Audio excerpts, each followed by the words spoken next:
Muy bien, mis hermanos, una bendición el poder compartir una vez más este día domingo con todos ustedes. Siempre es un privilegio el poder estar juntos en familia, ¿verdad? Somos la familia eterna de nuestro Padre Celestial y hoy tenemos el privilegio de poder juntos crecer en el conocimiento del amor del Señor mientras Él va haciendo su obra en cada uno de nosotros.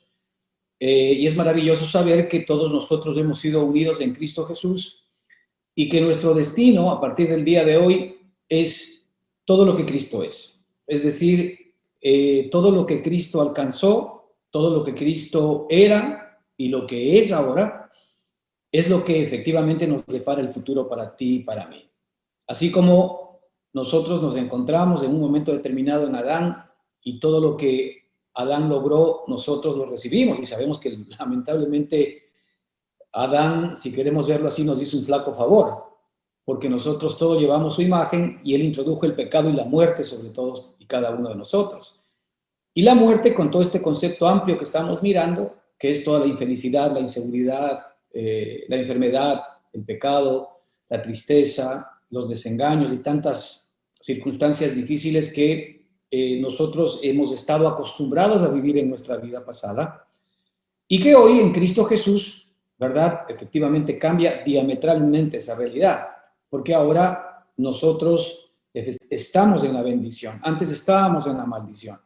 Y por eso es que es importante el que ahora efectivamente nos identifiquemos correctamente y nos identifiquemos con quiénes somos, porque en esa misma medida, lo que la Escritura llama, ¿verdad? El que nosotros nos transformemos mediante la renovación de nuestro entendimiento, es muy importante que ahora nosotros efectivamente nos enfoquemos en quiénes somos, ¿no es cierto? Esta es la lucha que estamos viviendo en este tiempo, en mantenernos en la fe, ¿verdad? De Cristo, que nos revela quiénes somos en este tiempo. Y en la medida en que nosotros repasamos permanentemente, de alguna manera, con la paciencia que el mismo Señor nos da, nos ejercitamos en el conocimiento de quiénes somos, vamos a ir recibiendo en nuestra experiencia todo lo que Cristo es. Esto es un regalo de Dios, inmerecido, que no tiene nada que ver con nuestro proceder, ni con nuestra conducta, ni con nuestros méritos, sino que todo tiene que ver con lo que Cristo es, ¿verdad? Y este es el regalo maravilloso del Señor. Y la Escritura nos deja claro respecto de decirnos que la salvación no es por obras para que nadie se gloríe, sino es mediante la fe en Jesucristo. Y al no ser por obras, significa que el Señor ya no te evalúa a ti en función de tus méritos, de lo que haces o lo que dejas de hacer, sino que el Señor te evalúa a ti en función de quién Cristo es. Es decir, Dios te dio la posibilidad y el privilegio, ¿verdad?, de identificarte con Cristo. Dios te dio a Cristo, Dios te vistió de Cristo. Esto lo hemos hablado más de una vez.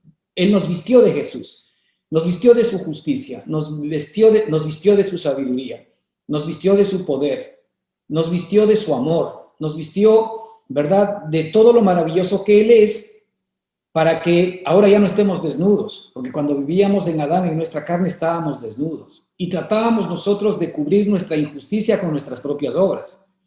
Tratábamos de encubrir nuestra injusticia con una buena opinión de nosotros mismos, tratando de ser buenos con los demás. De hecho, hay muchos dichos, ¿verdad?, en el humanismo, en el que normalmente decimos, bueno, yo mientras no haga mal a nadie, sí, esto es lo que nosotros entendemos.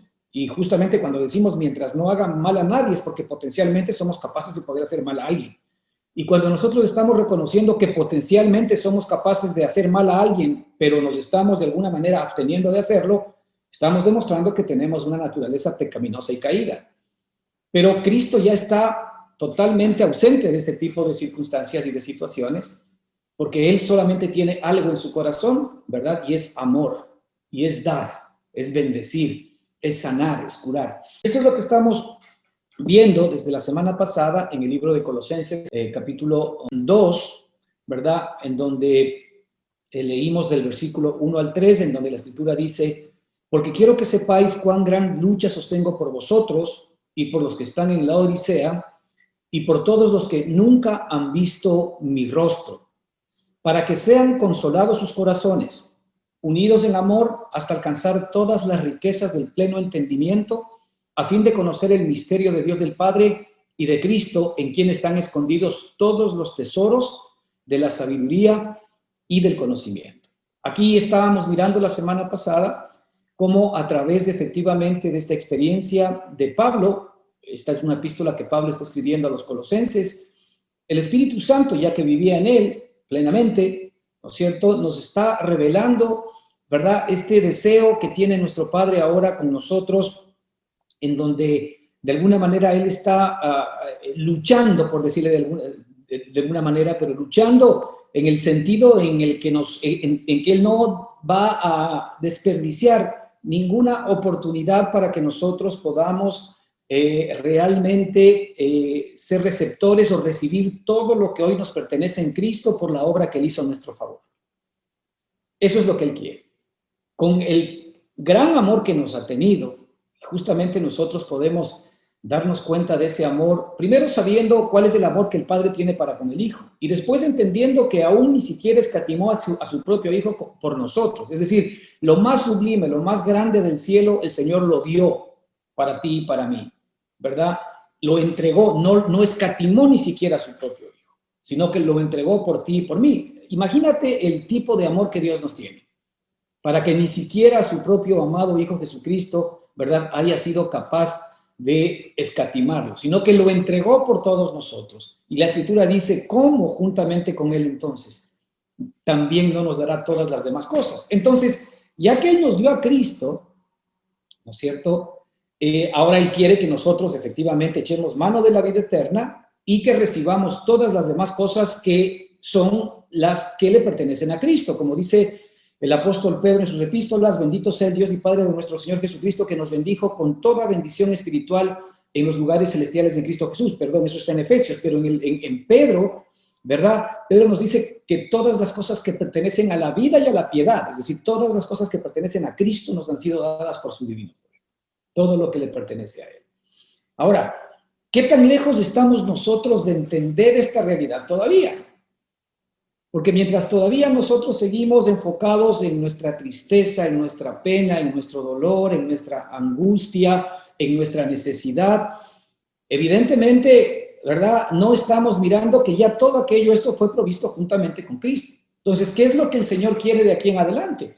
Lo que Él quiere efectivamente es que nosotros entremos efectivamente en el conocimiento. En el versículo 3 nos dice, ¿verdad?, en el versículo 2 y 3, ¿verdad?, que nosotros alcancemos todas las riquezas del pleno entendimiento, a fin de que conozcamos el misterio de Dios Padre y de Cristo, en quien están escondidos todos los tesoros de la sabiduría y el conocimiento. Es decir, allí está escondido absolutamente todo lo que nuestro Padre nos ha dado para este mundo en el que tú y yo estamos viviendo y para lo que efectivamente resta de la eternidad, que no es nada más ni nada menos que la misma eternidad. Pero el Señor tiene una forma para que efectivamente esto comience a funcionar. Y lo primero que Él quiere, ¿no es cierto?, es que nosotros nos quitemos de nosotros mismos esta manera distorsionada que hemos tenido de verle al Señor. Nosotros siempre en nuestra relación con Cristo y con nuestro Padre estuvimos relacionándolos mal, no estuvimos relacionándonos, ¿verdad?, de acuerdo con el amor que Él es, de acuerdo con el perdón que Él es, de acuerdo con la gracia que Él es, de acuerdo con la bendición que Él es, de acuerdo con la fidelidad que Él es. Es decir, jamás nosotros nos relacionamos, ¿verdad?, de acuerdo a lo que Él es, sino de acuerdo a lo que Él demanda de nosotros. Y este es un gravísimo error, porque el Señor jamás podría demandar nada de nosotros cuando Él mismo sabe que somos incapaces de poder hacerlo. Efectivamente, la ley fue dada por la dureza del corazón de los israelitas. Fíjate que cuando el Señor, ¿verdad?, antes de que la ley sea dada, ¿verdad?, sacó a Israel de la esclavitud de las manos de los egipcios, ¿verdad? Y el Señor comenzó a bendecirles. Fíjate, sacó a todo el pueblo de Israel sin que ellos tengan que lanzar, ¿verdad?, ni siquiera un dardo, una flecha, o ni siquiera tener que utilizar una espada.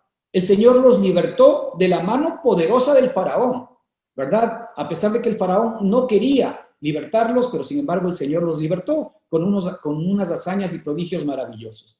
Después que los libertó, el Señor les llevó hacia el desierto para llevarles a tierra prometida, y vemos cómo el Señor comenzó a hacer grandes y maravillosas cosas con el pueblo de Israel, ¿verdad?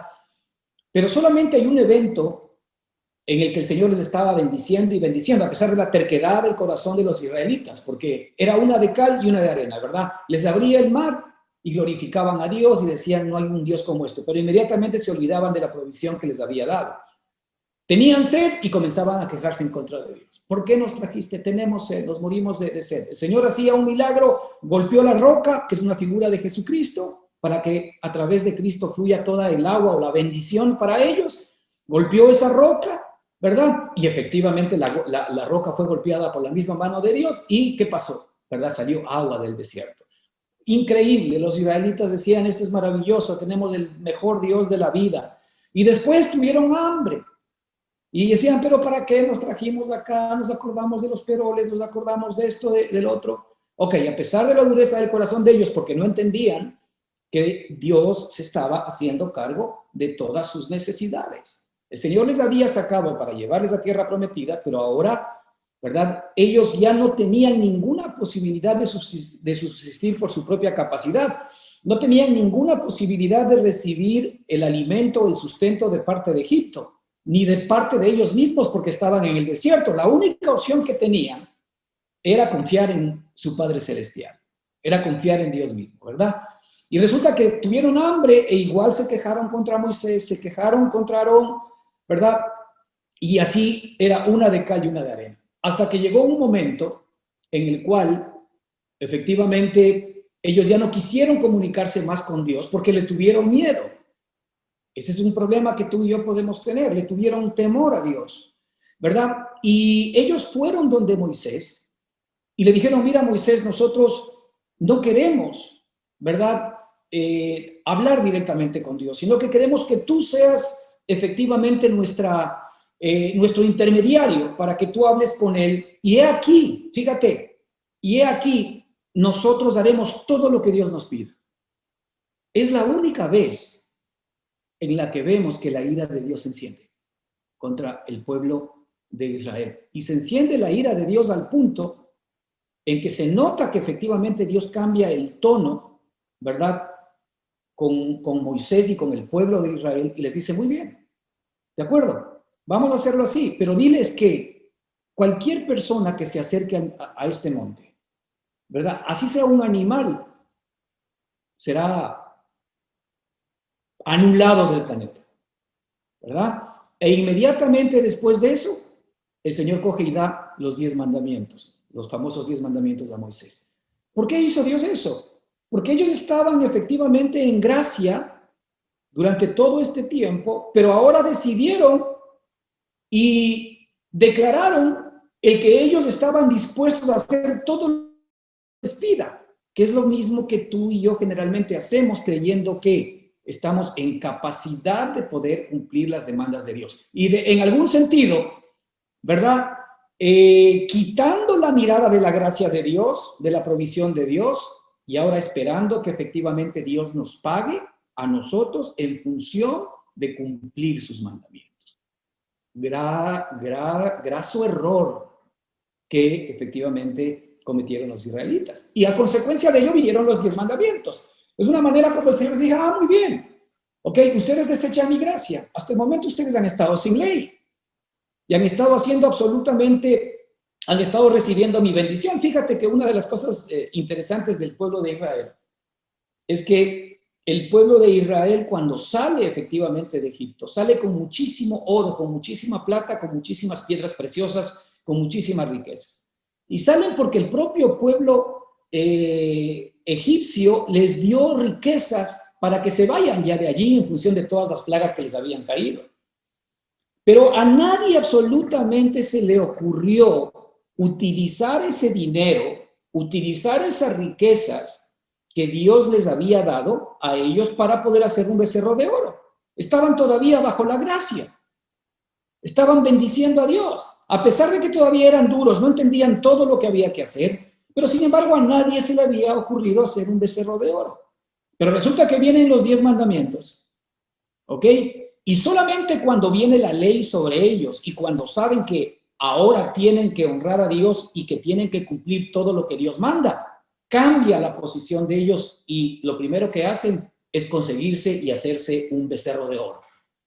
Hermanos, cuando nosotros estamos bajo la ley, cuando nosotros estamos bajo el estrés de cumplir cosas para Dios, cuando nosotros de alguna manera nos estamos mirando hacia nuestra propia justicia y lo que queremos es establecer nuestra propia justicia, lo que estábamos haciendo es desechando la gracia de Dios. Y cuando desechamos la gracia de Dios, el Señor te va a decir, ok, cumple los mandamientos. Pero te puedo decir que la Escritura dice, ¿verdad? Que el que fallare hasta en la más mínima cosa en cumplir los mandamientos. El otro día escuchaba que más o menos la Biblia, para tu conocimiento, fuera de los 10 mandamientos, porque después fueron mandamientos dados por hombres y también por ángeles, etcétera, hay más de 690 mandamientos que había que cumplir. 690. ¿Ok? Lo cual es imposible, porque sabemos que efectivamente el hombre, por su propia naturaleza, no los puede cumplir. Pero el punto central es que el momento en que nosotros cambiamos el chip y nos salimos de la gracia, dejamos de recibir el favor y la bendición inmerecida de Dios, que ahora efectivamente la tenemos nosotros a nuestra disposición por Cristo Jesús, ¿verdad? Entonces caemos bajo la ley. Y caer bajo la ley es caer bajo el juicio y bajo la maldición de Dios, porque no hay un solo hombre que haya sido capaz de poder cumplir la ley. Así que nosotros no vamos a ser la excepción desde ninguna perspectiva. Entonces, el propósito de nuestro Padre ahora, efectivamente, es que tú y yo dependamos de Él, que tú y yo ya no vivamos como el resto del mundo, ¿verdad? Fijándonos en nuestras propias capacidades, en nuestro propio poder, en nuestros propios inventarios, en nuestra propia justicia para que efectivamente Dios nos bendiga, sino que nosotros nos asimos, nos aferramos, nos agarramos fuertemente de las promesas de Dios para nosotros, porque ahora nuestro Padre se complace en bendecirnos. Y se complace en bendecirnos porque Él efectivamente nos ve cubiertos absolutamente de todo lo que su amado Hijo Jesucristo es. Ahora, si tú no tienes una clara comprensión de cómo tu Padre te ve, entonces tu relación con Él va a ser una relación pobre. Y por eso es importante que lo primero que debamos hacer es cambiar nuestra manera de pensar hacia nuestro Padre. Dios ya pagó todos tus pecados en Cristo Jesús. Cuando Juan el Bautista, nosotros recordaremos, vio a Jesucristo por primera vez, dijo, he aquí el Cordero de Dios que quita el pecado del mundo. Fíjate, la palabra quita. Antes, en el Antiguo Testamento, cuando la gente estaba bajo la ley, lo máximo que la sangre de la ofrenda que tenían que hacer los judíos, ¿verdad? Con los bueyes, con las cabras y con los animales, lo máximo que la sangre de los animales, dice la Escritura, era perdonar los pecados por un año, pero no podía quitar los pecados. Al punto que cada año tenían que regresar otra vez para hacer nuevas ofrendas por los pecados. Y esto es lo que sucede normalmente ahora en muchas de las iglesias a las cuales nosotros asistimos, ¿no? En donde los pastores, los curitas o quienes seamos, lo que estamos recordando permanente y continuamente a la gente son sus pecados para que cada domingo pasen efectivamente, ¿no es cierto?, al altar, como generalmente lo llamamos, ¿verdad?, para que se arrepientan de los pecados de la semana y a la siguiente semana otra vez les hacemos recuerdo de sus pecados para que efectivamente, ¿verdad?, también pidan perdón. Y estamos exactamente haciendo lo que hacían los israelitas cuando estaban bajo la ley, cuando cada año, ¿verdad?, tenían que llevar ofrendas para que sean sacrificadas y para que esa sangre les perdone y les limpie los pecados. Y efectivamente, la Escritura nos muestra que la sangre de Cristo no es como la sangre de los toros, no es como la sangre de las cabras, ni como la sangre de los animales. La sangre de Cristo quita el pecado del mundo, lo quitó. Esa es la gran diferencia, y por eso dice que el sacrificio y la ofrenda de Cristo fue una vez por siempre, para siempre, por la eternidad y una vez por todas. De tal manera de que la sangre de Cristo me califica a mí para que el valor que la sangre tiene para el papá, para el padre, ¿no es cierto?, ha hecho que efectivamente sea más valiosa la sangre que todos mis pecados, que todas mis maldades y que todos los pecados y todas las maldades de todo el mundo. De tal manera de que este es el Cordero de Dios que quita el pecado. Así que, ¿cómo te ve ahora tu Padre?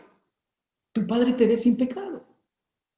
Tu Padre te ve santo y sin mancha y justo. No por ti, sino por Cristo. Así como tú fuiste visto en Adán en un momento determinado, antes que tengas conocimiento de esta realidad, como pecador, como injusto, y estabas bajo maldición. Pero esto es porque heredaste efectivamente esa condición de Adán. Pero hoy tú has heredado una condición de santidad, de justicia y de verdad por Cristo Jesús. A esta realidad es la que tú te tienes que aferrar. Porque si no te aferras a esa realidad, entonces tú vas a ser presa de una mala relación con tu Padre. ¿Por qué? Porque efectivamente cuando yo tengo conciencia de pecado, cuando yo tengo conciencia de indignidad delante de Dios, no me voy a poder relacionar bien con mi Padre y no voy a poder recibir todos los beneficios que Él efectivamente ha determinado para mí y para ti. Es por eso que es absolutamente importante que nosotros recibamos todo el perdón de Dios, toda esa gracia de Dios, que nosotros ya no nos dejemos engañar más por el enemigo, porque ¿quién podrá acusar, verdad, a los escogidos de Dios? ¿Quién podrá condenar? Nadie, porque tanto Cristo no solamente es el que murió por nosotros pagando todos nuestros pecados, sino además es el que resucitó por nosotros, además es el que está a la diestra de Dios, ¿verdad? Siendo nuestra justicia y además es nuestro abogado. Es decir, no hay ninguna posibilidad de que nuestro Padre cambie de opinión respecto de todos aquellos que hemos sido lavados por la sangre del Cordero. Lo único que el Señor necesita para verte como Cristo es que tú hayas sido bañado, rociado con la sangre de Cristo. Es lo que les pasó a los mismos israelitas cuando vino el ángel de la muerte. El Señor hizo que efectivamente todas las familias tengan que sacrificar un animalito para la sangre de ese cordero poner en el dintel de las paredes. ¿Qué implicaba? Que el ángel de la muerte, cuando venía a acabar o a matar a todos los primogénitos de los egipcios y de sus animales, solamente, ¿verdad?, cuando el ángel veía la sangre, dice la Escritura que pasaba. Lo mismo nos pasa ahora a nosotros. Como ahora nosotros estamos rociados con la sangre de Jesucristo, ¿verdad? Y esa sangre maravillosa es la que pagó efectivamente nuestro precio. Ahora el Señor nos ve y nos ve como su Hijo. ¿Por qué? Porque esa sangre pagó todos nuestros errores. Pagó todos nuestros pecados. Pagó todas nuestras angustias. Pagó todas nuestras tristezas. Y pagó todas nuestras dificultades. Esa sangre es la que tú y yo necesitamos permanente y continuamente recurrir. Entonces, cuando nosotros efectivamente ya estamos cimentados en la obra de Cristo y ahora nosotros nos identificamos con todo lo que Él es, ahora nos vestimos permanentemente de Él, ahí vamos a comenzar a relacionarnos de una manera distinta con Él. ¿Y qué es lo primero que va a hacer nuestro Padre? Lo que hablábamos la semana pasada. Lo primero que Él quiere efectivamente en este deseo, en este anhelo, en esta lucha que Él tiene para que tú y yo conozcamos la verdad, recibamos la revelación de todo lo que somos en Cristo Jesús, primero Él entra en un proceso de consolación. Y hablábamos la semana pasada, ¿verdad?, que Él nos dice en el versículo 2 para que sean consolados sus corazones. El Señor lo primero que quiere en una relación contigo y con cualquier persona, hermanos, no es recordarte tus pecados, sino primero darte a conocer que todos tus pecados han sido perdonados y que ahora lo único que tienes que hacer es poner tu corazón y tu confianza en Cristo para que recibas toda la bendición que Cristo es y a partir de ese momento seas calificado como hombre de bendición. Porque antes fuiste calificado como un hombre de maldición, pero ahora eres calificado como un hombre de bendición. ¿Por qué? Por la obra perfecta de Cristo a tu favor, por la obra perfecta, completa y eterna de Cristo a tu favor. Entonces, lo primero que el Señor quiere es traer consuelo. Y de ahí también, hermanos, ojo con lo que estamos nosotros predicando. Cuidado, somos ministros de pecado en lugar de ser ministros de justicia. Nosotros tenemos que venir a ministrarle a la gente la justicia de Dios, la obra que el Señor hizo a favor de cada ser humano. La gente no necesita escuchar que cambien. La gente no necesita que nosotros nuevamente le hagamos un repaso de todas las maldades, de todos sus pecados, de todos sus errores, porque ya tienen mucho de eso. ¿Por qué la gente se aleja de las iglesias? ¿Por qué la gente efectivamente no se quiere relacionar normalmente con, ¿verdad?, el mundo religioso? Porque el mundo religioso lo que él está permanente y continuamente es recordando sus pecados y que no tiene que hacer esto y lo otro para que le venga bendición. Gracias, Roque. Cuando nosotros somos incapaces de poder efectivamente por nuestra propia capacidad salvarnos a nosotros mismos, nosotros estamos permanente y continuamente apelando a la conciencia de la gente para que deje de pecar. Y hemos dicho aquí, hermanos, que efectivamente la vida piadosa o la vida pecaminosa están íntimamente atadas a mi manera de creer. Si yo creo correctamente, yo voy a actuar correctamente. Es decir, la resultante de creer correctamente. ¿Qué es creer correctamente? Creer correctamente es recibir permanente y continuamente la abundancia de la gracia y el don de la justicia. Romanos 5:17. Eso es creer correctamente. Recibir la abundancia de la gracia. Siempre recibir la abundancia de la gracia y el don de la justicia que viene efectivamente por añadidura. Siempre en mi relación con mi Padre es recibir, porque yo jamás podré devolverle algo a Él ni a los demás que no tenga de Él primero.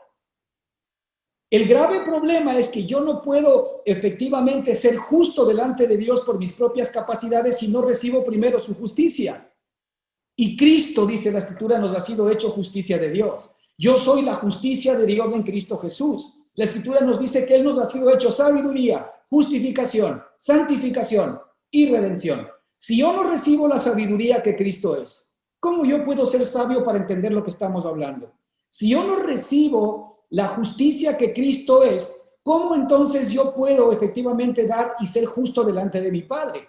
Si yo no recibo la salvación que Cristo es, la sanación que Cristo es, ¿verdad? La liberación que Cristo es, porque todo este es el concepto de sanación. Si yo no recibo esa salvación que Dios es, entonces yo cómo puedo efectivamente entender el amor que mi Padre tiene para mí y cómo puedo traer esperanza para otros, ¿verdad? ¿Cómo efectivamente si yo no recibo la redención que Dios es, si yo mismo no comprendo y entiendo que ahora le pertenezco a Él, he sido comprado por la sangre de Jesucristo, ¿verdad? ¿Cómo yo puedo hablar de libertad y de redención para otros? Es imposible. Yo jamás voy a dar primero a mi Padre y a los demás algo que yo no haya recibido. Y a mí mismo.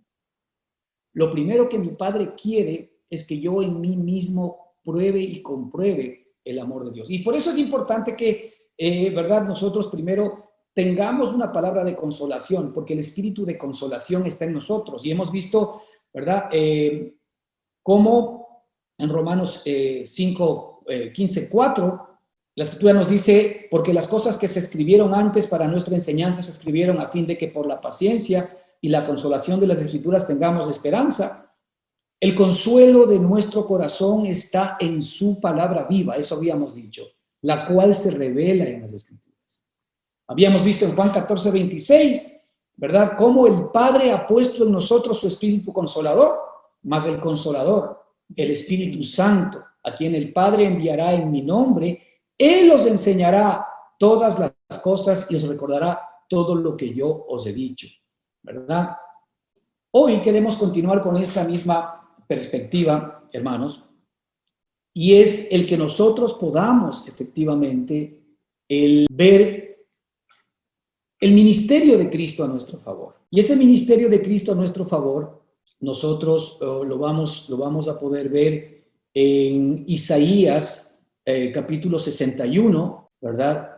Ahí nosotros tenemos el ministerio de nuestro Padre maravilloso, que es muy importante que sepamos que ese espíritu está en ti y en mí, ese espíritu está en ti y en mí, ese espíritu consolador está en ti y en mí para que recibamos toda la consolación que es de nuestro Padre, ¿no es cierto? Y que también una vez que nosotros recibamos esa consolación, podamos consolar a los demás con la consolación que hemos recibido de nuestro Padre. Eso nos dice la Escritura.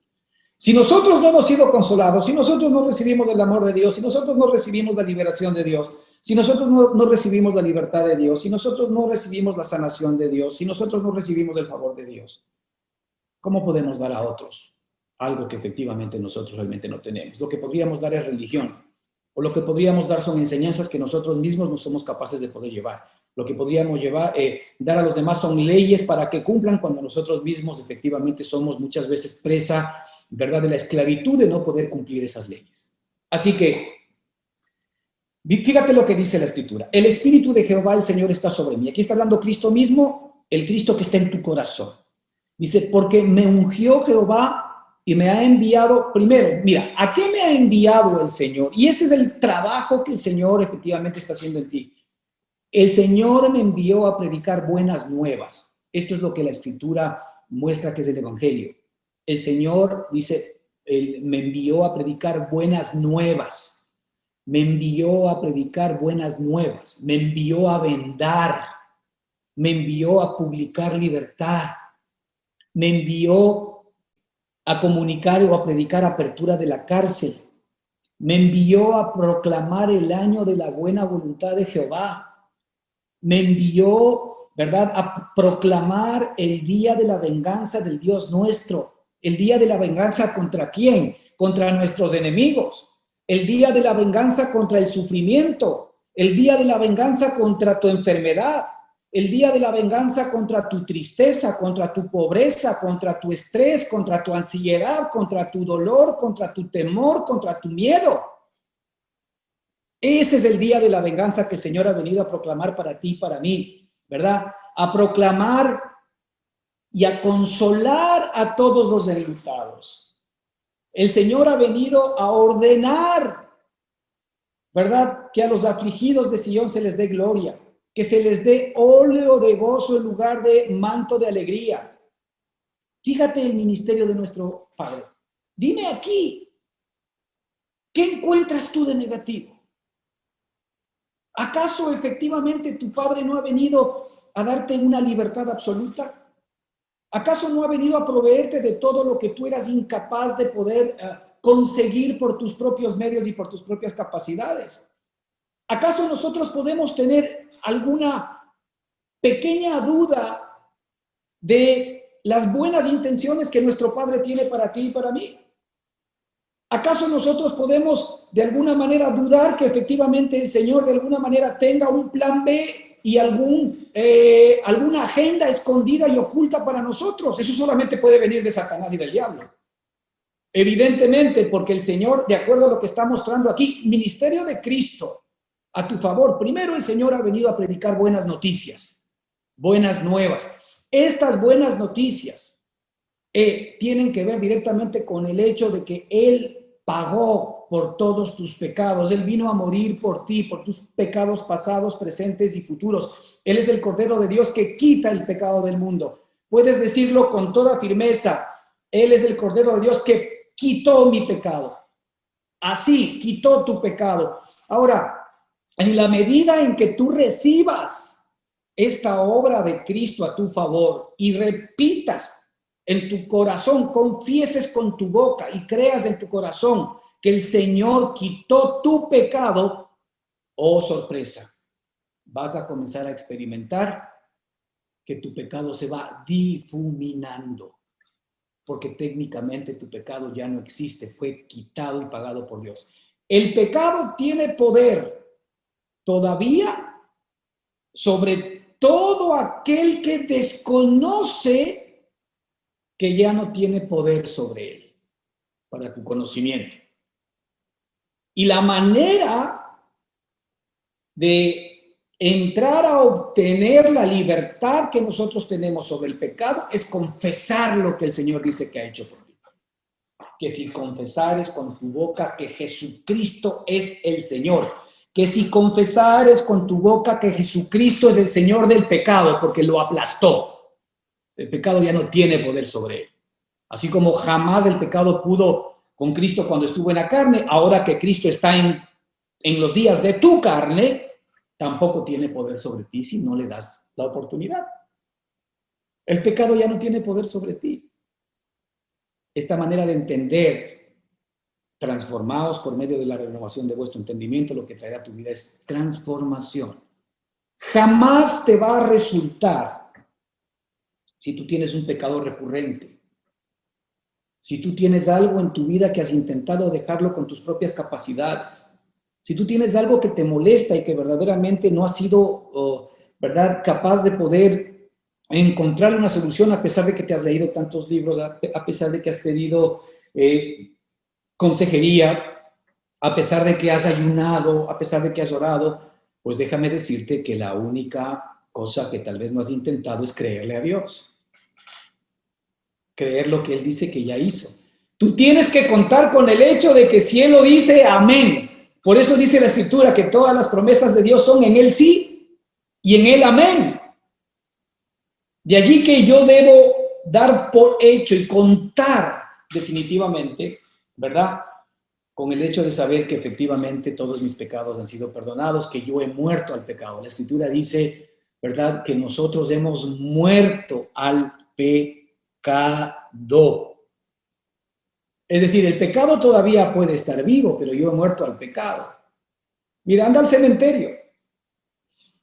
Las personas en el cementerio, pues ya no van de alguna manera a reaccionar como reacciona un ser humano, porque están muertas. Han muerto a este mundo, han muerto a los intereses de este mundo, han muerto a las necesidades de este mundo, han muerto a los afanes, ¿no es cierto?, y a los deseos de este mundo. Entonces tú puedes ir al cementerio y decirles a los muertos, hey, aquí tengo $1 millón, a ver cuántos se te levantan.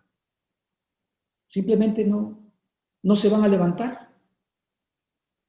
¿Sí? Si mañana, hablando de la lujuria, por ejemplo, mañana se pasea una linda joven, ¿verdad?, por el cementerio, pues no va a pasar nada, porque nadie de alguna manera va a reaccionar ante esa situación. ¿Por qué? Porque ellos han muerto a este mundo. La Escritura dice que nosotros hemos muerto al pecado. Hemos muerto al pecado. El pecado ya no tiene poder sobre nosotros, ¿verdad? El pecado tiene el poder que tú le quieras dar. Por esto es que cuando tú le crees a tu Padre, inmediatamente va a venir libertad. Entonces, fíjate, el Señor ha venido a darnos buenas nuevas, buenas noticias de libertad, ¿sí?, a los abatidos de corazón. Los abatidos, los que la palabra griega para abatido es anaf, ¿verdad? Y también puede ser aterrizada a una expresión deprimidos, menospreciados. Los abatidos, los deprimidos, los menospreciados. Ha venido a traerles buenas nuevas a los abatidos, a los deprimidos. ¿Cuánta gente hoy está pasando por depresión? ¿Por qué están deprimidos? Porque las cosas no les han funcionado. Porque la vida ha sido terrible con ellos. Están muchas veces tal vez considerando hasta suicidarse, seguramente para huir de esta circunstancia. Pero el Señor dice, yo he venido a traerte buenas nuevas. ¿Qué necesitan conocer ellos?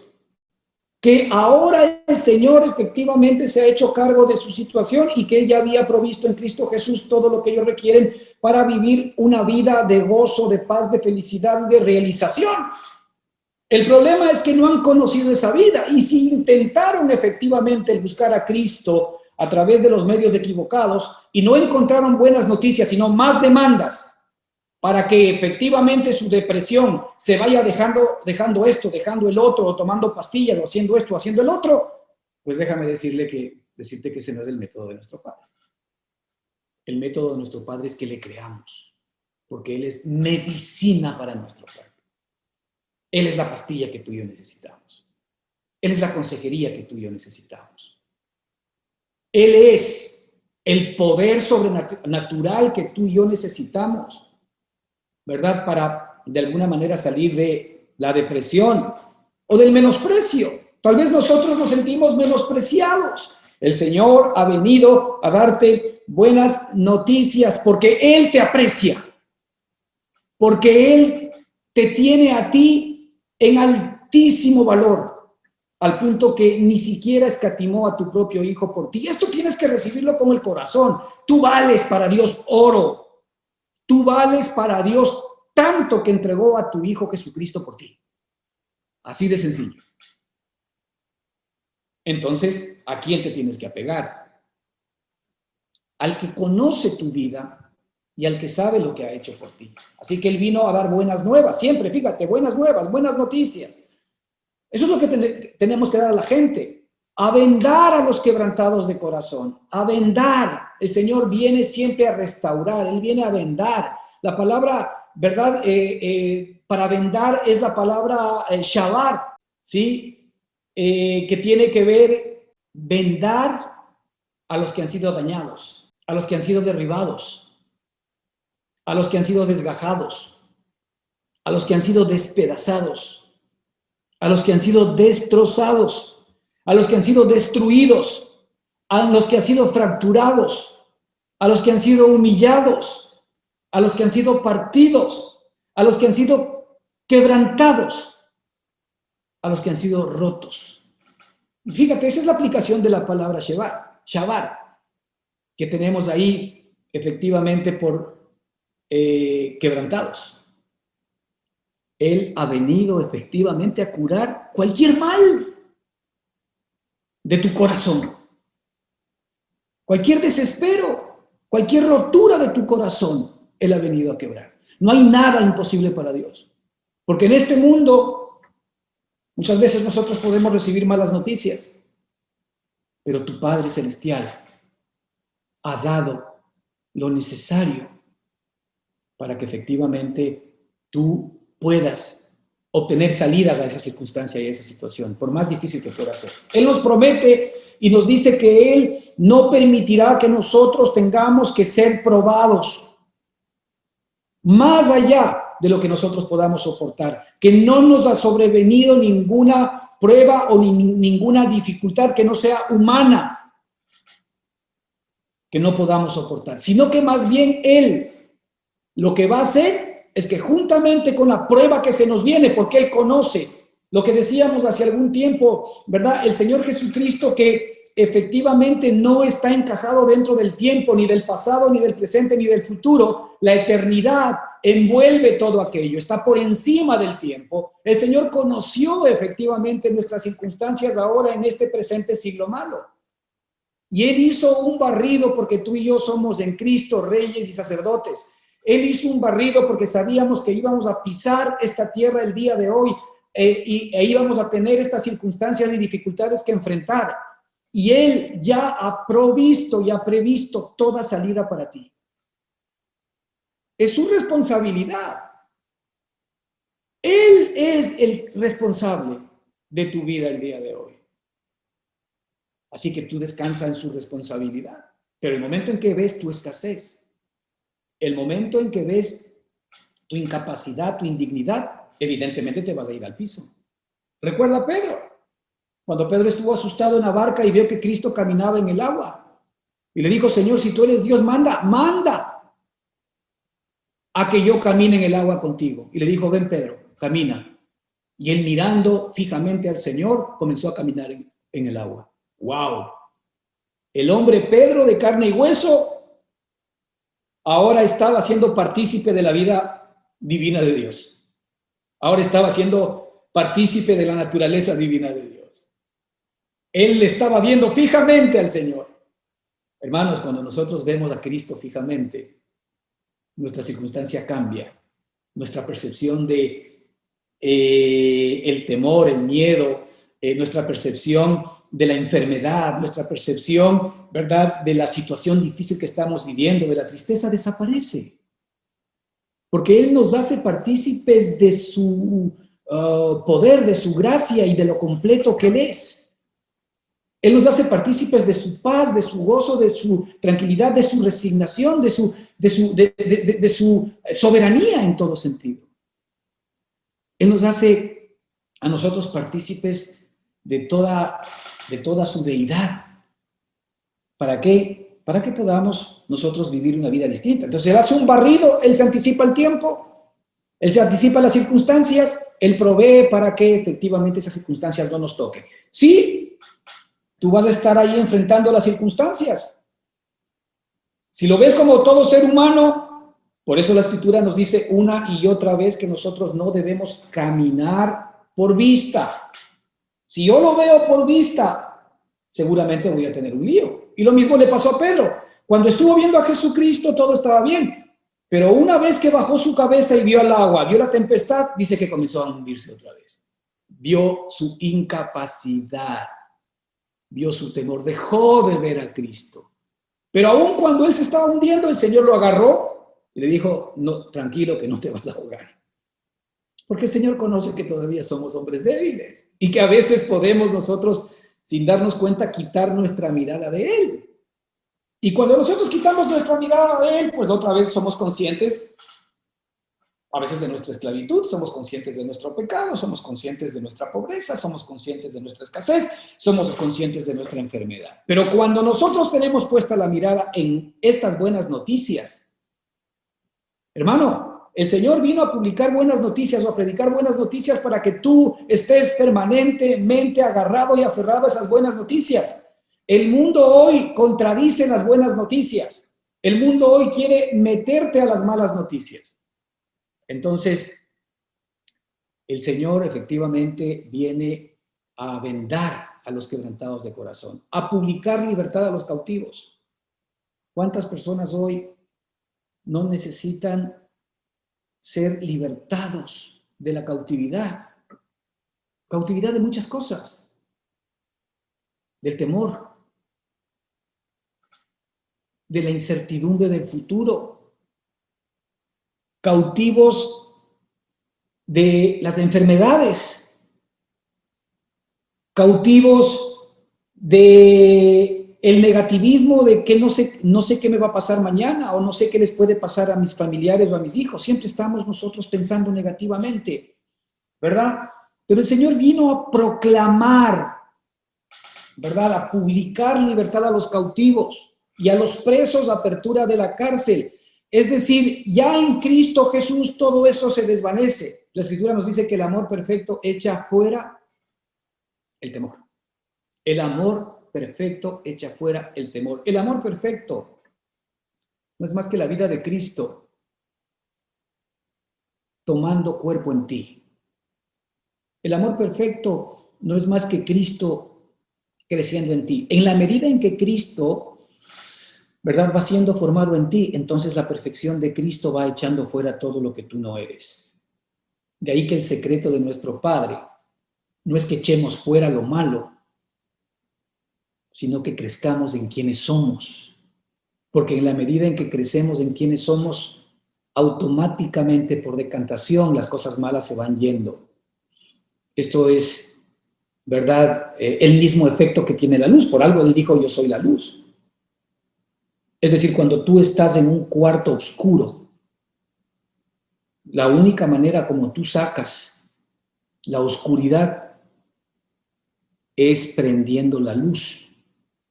No se te ocurriría sacar la oscuridad, porque realmente la oscuridad significa falta de luz. Lo mismo sucede con la justicia. Nosotros estamos intentando permanentemente sacar nuestra injusticia de nosotros. Y nuestra injusticia es falta de la justicia de Dios.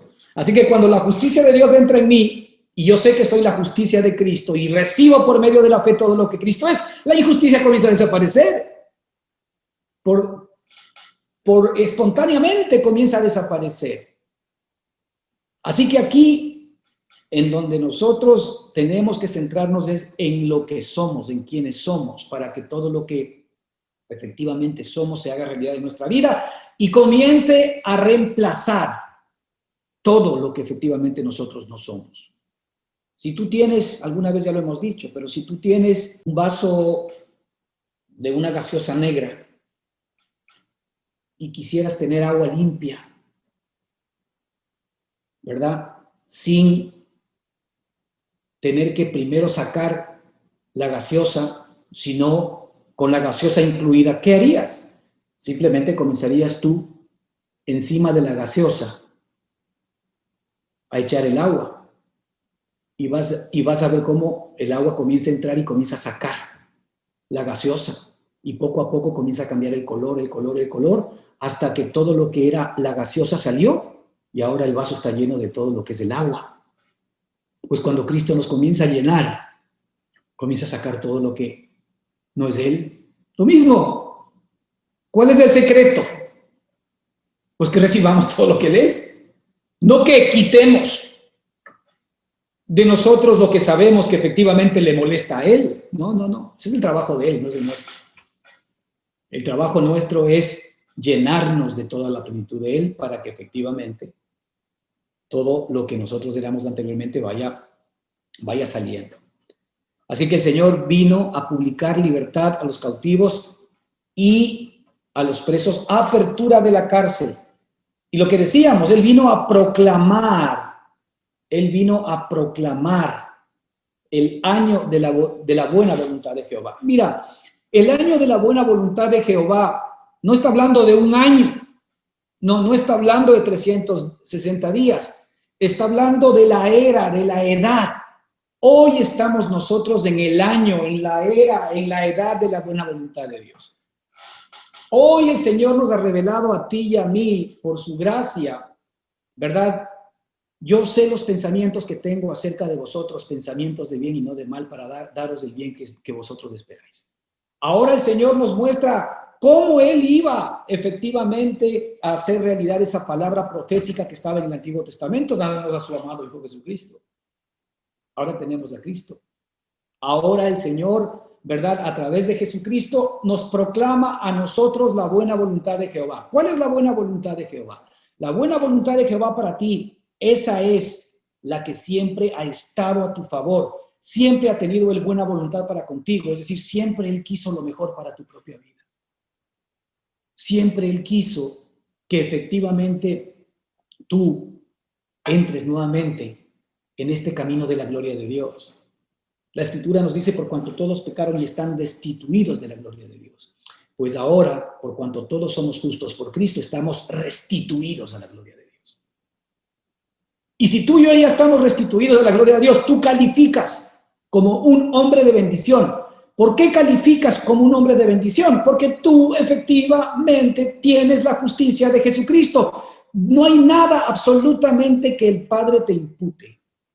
No hay ninguna culpa, no hay mancha, no hay arruga que el Padre pueda ver en ti. Así es el amor de Dios para tu propia vida, porque así es como Él ve a Jesucristo. Y así es como Cristo efectivamente nos ha vestido a todos y cada uno de nosotros. Este es el amor maravilloso que el Señor tiene para nosotros. Él ha venido a proclamar el año de la buena voluntad de Jehová. La buena voluntad de Jehová es eso, son las buenas noticias. Él quiere lo mejor para ti, Él quiere bendición para ti, Él quiere eternidad para ti, Él quiere sanidad para ti. Él quiere que tu corazón sea efectivamente vendado. Él quiere que tu corazón de alguna manera salga de la cautividad. Él quiere que tú salgas de la cárcel. Él quiere que efectivamente tú recibas todo el amor que Él tiene previsto para ti. Y como dije hace un minuto, y el día de la venganza del Dios nuestro, el día de la venganza. Muchas veces nosotros recibimos esta palabra. Fíjate, de todas las palabras negativas, de todas las palabras positivas, esta es la única palabra negativa, pero a favor nuestro. Porque aquí el Señor nos está demostrando que nuestros enemigos son sus enemigos y que Él efectivamente es el que se vengará de toda circunstancia y de toda situación que esté en contra de nosotros. Si Dios es a nuestro favor, ¿quién en nuestra contra? Dice la Escritura. Él hoy está consciente de todas las circunstancias difíciles que tú puedas estar viviendo, sea un evento de enfermedad, sea un evento de escasez económica, sea un evento de falta de trabajo, sea un evento de haber perdido un ser querido, sea un evento de haber recibido una mala noticia que no tenías efectivamente en tu calendario. Pues quieres que te diga algo, el Señor lo conocía de antemano. Y esa circunstancia hoy, ¿verdad? Efectivamente es el enemigo que el Señor ya ha destruido y que te va a mostrar, si tú confías en Él, en breve la salida que tiene para ti. A veces nosotros no entendemos, ¿verdad? Los caminos de nuestro Padre. A veces de pronto nos salen circunstancias que muchas veces prueban nuestra fe y decimos, pero si yo creo en ti, ¿por qué me pasan estas cosas? Pero ojo, que el Señor conoce el futuro, tú no. Él, como te ama, actúa en tu presente para bendecirte en tu futuro. No te olvides que tú estás hoy en el año de la buena voluntad del Señor para tu propia vida y Él no quiere que efectivamente tú recibas cosas malas adelante. En mi experiencia, muchas veces cuando yo pedí y vi que el Señor se aproximaba a darme algo y me había hecho ilusiones, pero de pronto no salía, al principio fue un poco difícil porque evidentemente tú, en tu manera de comprender y entender, entiendes que las salidas que el Señor te va a dar son estas y la otra, pero no salen. Después fue tan evidente que el Señor me estaba entrenando y en lugar de, me aproximaba a muchas cosas y a muchas salidas y de pronto no se daban. Me acuerdo que una vez hasta me reí porque dije, Señor, esto más o menos es como el tema del juego del gato y el ratón, pero entendiendo bien que la mano del Señor efectivamente estaba detrás. Hasta que en un momento determinado el Señor hizo el trabajo que tenía que hacer y me mostró por qué razón no había permitido en su momento el que reciba esto y esto, lo que yo creía que efectivamente eran las salidas de nuestro Dios. ¿Por qué? Porque Él tenía algo muchísimo más alto de lo que yo podía comprender y entender. ¿Por qué? Porque el año de la buena voluntad de Dios,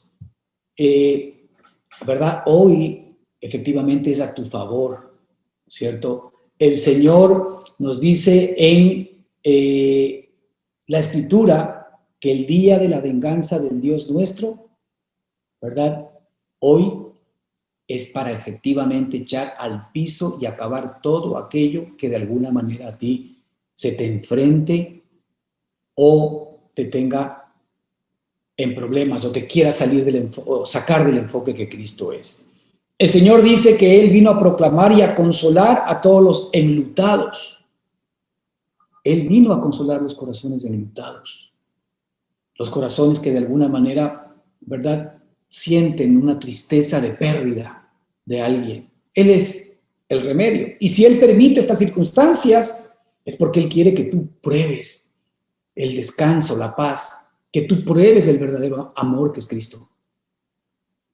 Porque si algo nosotros aprendemos y sabemos, es que el verdadero amor no está necesariamente en las personas, sino que el verdadero amor proviene de Dios. Y esto es algo que veremos la próxima semana. El Señor dice que ha enviado a ordenar a los afligidos de Sión, se les dé gloria en lugar de ceniza. Fíjate, el Señor ahora viene a darte gloria en lugar de ceniza. El Señor viene ahora a darte óleo de gozo en lugar de luto y un manto de alegría en lugar de un espíritu angustiado. El Señor viene a vestirte de Cristo Jesús. Eso es lo que está diciendo. Viene a vestirte de todo lo que Él es. Y tú serás llamado. Esto es lo que tú eres ahora. Métete en tu corazón porque esto es lo que tú eres ahora. Y tú serás llamado. Tú y yo somos llamados árboles de justicia. Nosotros somos árboles de justicia porque hemos salido del árbol, de la semilla principal de justicia. Ahora nosotros somos árboles de justicia. Ahora somos nosotros plantíos de Jehová, porque Él sembró a Cristo en el corazón de todos y cada uno de nosotros, para que esa vida florezca y se levante. ¿Para qué? Para gloria suya. Para Él, efectivamente, poder recibir de nosotros lo que Él siempre ha anhelado, la gloria y la honra de una vida santa, de una vida justa, de una vida que tú y yo somos hoy y que se está levantando en todos nosotros. Una vida que no la merecíamos, una vida que jamás la mereceremos por nuestros propios méritos, pero una vida que a nuestro Padre le plació regalarnos por el gran amor que nos tiene. Así que, hermanos, vamos a estar siempre con nuestra mente enfocados en nuestro Señor y Salvador Jesucristo, ¿verdad? Y recibiendo efectivamente toda esta bendición. Continuamos la próxima semana con este mismo tema. Que el Señor les bendiga ricamente.